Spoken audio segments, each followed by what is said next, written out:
अगर हम लिखे हुए वचन से प्यार नहीं करते और उस लिखी हुई इंस्ट्रक्शन को जो परमेश्वर ने अपनी आत्मा अपनी सांस के द्वारा सांस फूंक के जीवन फूंक के जो वर्ड हमें दिए, अगर हम उसे पढ़ते और फॉलो नहीं करते, इसका मतलब हम उन 20 बच्चों की तरह होंगे कि उन्हीं 20 बच्चों के बीच में परमेश्वर किसी से बात कर रहा है और किसी से नहीं कर रहा, किसी को छुड़ा रहा है और कोई वैसे ही बैठा है, कोई मौत के मुंह से छूट गया लेकिन कोई उस मौत के मुंह में बैठा है, कोई कर्जे के मुंह से छूट गया लेकिन कोई उसी कर्जे में फंस के बैठे है, कोई निराशा से छूट गया लेकिन कोई उसी निराशा में फंस के बैठे है।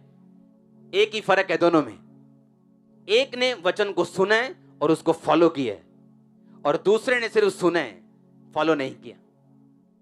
वो बैतलहम के लोग थे, परमेश्वर को जानने वाले, यहोवा को जानने वाले। क्या आपको ऐसा लगता है कि कोई यहोवा को प्यार करने वाला होगा और उसका बच्चा मार दिया जाएगा? आपको लगता है ऐसा?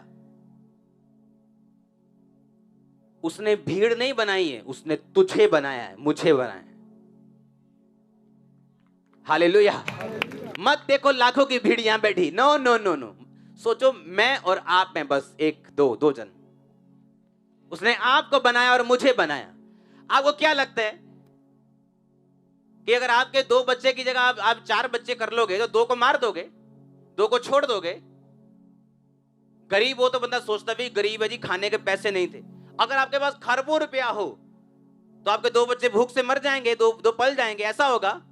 वो परमेश्वर जिसने हीरे का प्लेनेट बनाया हुआ है, इतना पैसा है उसको बेच के मिलेगा। मैंने कहा था कि धरती के ऊपर अगर $100 की ढेरियां लगाई जाएं, वो ढेरियां चंद्रमा तक पहुंच जाएंगी, इतना पैसा आगा। पर में एक प्लेनेट और लाखों करोड़ों प्लेनेट है। आपको क्या लगता है कि वो आपकी अगुवाई नहीं करेगा? क्या लगता है आपको बचाएगा नहीं? लेकिन जब इंसान फेल हो जाता है उसकी इंस्ट्रक्शन को फॉलो करने के लिए, जो वर्ड सुना, जो वचन सुना, जो वचन पढ़ा, उसी को करने में हम फेल हो गए, फिर हम उसके डिवाइन प्रोटेक्शन को नहीं मांग सकते। हम नहीं कह सकते। बाइबल कहती है जो परम प्रधान के छाए हुए स्थान में बैठा रहे वो सर्वशक्तिमान की छाया में क्या पाएगा? लेकिन जो परम प्रधान के छाए हुए स्थान में बैठा रहे, मतलब यशब, बैठने का मतलब यशब इब्रानी भाषा में, मतलब अपने आप को उस स्थान पर जमाना, बैठ जाना, उसके छाए हुए स्थान पर, प्रेजेंस में अपने आप को जमा के रखना। अगर एक विश्वासी की कुर्सी आपको मिली है तो उससे उठना नहीं, परीक्षाओं में भी, सवालों में भी, क्योंकि शैतान सवाल उठाएगा आपके विश्वास को खत्म करने के लिए, और आपको उस कुर्सी पे बैठे रहना है, अड़े रहना है, खड़े रहना है। अगर एक बार फेल हो गए हो उसके वचन को पूरा करने में, दोबारा उठो, आप पास होंगे। फिर से उठो, गिव अप मत करो। मैंने कहा अगर एक बार फेल हो तो दोबारा करो, फिर से करो, फिर से करो, कोशिश करते रहो, आप पास होंगे, आप खड़े रहेंगे। आप देखना खुदावंद आपकी हेल्प करेगा। अगर एक बच्चा जब चलना शुरू करता है और गिरता है, उसके माता पिता उसे चलाना बंद नहीं कर देते, उसको बोलते बेटा चलता जा, कोई बात नहीं। एक बार साइकिल गिरेगा, 2 बार गिरेगा, 3 बार गिरेगा, 4 बार गिरेगा, अगर तू हटेगा नहीं, अगर तू विश्वास अपना कमजोर, आत्मविश्वास खत्म नहीं होने देगा तो तू साइकिल चला लेगा। आप चला लेंगे, मुझे मालूम आप चल लेंगे। जिसने आपको अपना लहू मोल देके खरीदा है ना, वो आपको ताकत दे देगा यीशु मसीह के नाम में। आमीन। किसी के साथ क्या हो रहा है, आपके विश्वास को ये नहीं हिलाएगा। एक बार बेनी हिन के फादर बीमार हुए और मर गए, कोई बड़ी बीमारी से मर गए। लोगों ने कहा बेनी हिन तू हीलिंग करता है, डिलीवरेंस करता है, तेरा फादर मर गया। वो भी निराश हो गया और प्रार्थना में जाके प्रभु से बोला प्रभु ऐसा क्यों हुआ?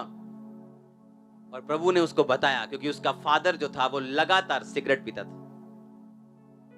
और जब मेमोरियल सर्विस आई तो उसने खड़ा होकर परमेश्वर को बोला खुदावंद मेरी मदद कर।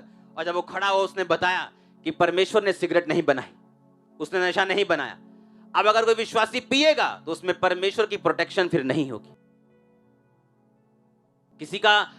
किसी का गलती करना आपके विश्वास को नहीं हिला सकता। अपनी केयर करो। उस फाइट को जो आपके दिमाग में है उसे समझो, वो क्यों कर रहा है उसे भी समझो, उसे लड़ो, उससे जीतो, पांव रख के ऊपर आओ। यही आपकी बुलाहट है। हालेलुया।